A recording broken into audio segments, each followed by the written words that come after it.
ಇತ್ತೀಚಿನ ದಿನಗಳಲ್ಲಿ ನೋಡುವಾಗ ಅನೇಕರು ಯೋಚನೆಯನ್ನ ಚಿಂತೆಯನ್ನು ಮಾಡ್ತಾ ಇದ್ರೆ ನಾನು ಒಬ್ಬನೇ ಇದ್ದೀನಿ ಎಂಬುದಾಗಿ. ಐ ಆಮ್ ಅಲೋನ್, ನಾನು ಒಂಟಿ ಆಗಿದ್ದೇನೆ, ನಾನು ಒಬ್ಬನೇ ಆಗಿದ್ದೇನೆ ಎಂಬುದಾಗಿ. ಈ ಗುಂಪಾಗಿದ್ದು ಪಾಪ ಮಾಡೋದಕ್ಕಿಂತಲೂ ಒಬ್ಬನೇ ಆಗಿದ್ದು ಕರ್ತನನ್ನ ನೀನು ಮಹಿಮೆಪಡಿಸುವ ಮೊದಲು ಮಗಳ. ಇವಾಗ ದಾನಿಯೇಲ ಒಬ್ಬನೇ ಆಗಿದ್ದ, ಯೋಸೇಫನು ಒಬ್ಬನೇ ಆಗಿದ್ದ, ದಾವೀದನು ಒಬ್ಬನೇ ಆಗಿದ್ದ, ಎಲೀಷನು ಒಬ್ಬನೇ ಆಗಿದ್ದ, ಹನೋಕನು ಒಬ್ಬನೇ ಆಗಿದ್ದ.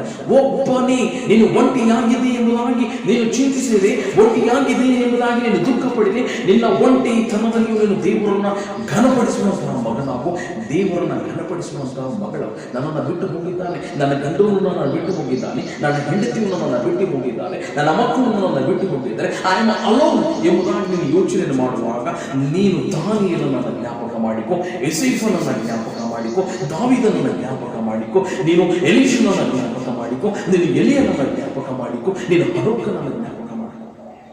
ಒಂಟಿಯಲ್ಲಿ ನೀನು ಆತನನ್ನು ಪ್ರಾರ್ಥಿಸುವನಾಗು, ಒಂಟಿಯಲ್ಲಿ ಆತನನ್ನು ಹುಡುಕುವನಾಗು, ಒಂಟಿಯಲ್ಲಿ ಆತನ ಸನ್ನಿಧಾನವನ್ನು ಬಯಸುವನಾಗು, ಒಂಟಿಯಲ್ಲಿ ನೀನು ಆತನನ್ನು ಕರೆಯುವನಾಗು. ನಿನ್ನ ಜೀವಿತವನ್ನು ಬದಲಾಗಲಿಕ್ಕಿದೆ. ಒಂಟಿತನದಲ್ಲಿ ದೇವರನ್ನ ಘನಪಡಿಸುವಂತಹ ಮಗಳು ನಾವುಗಳಾಗಬೇಕು.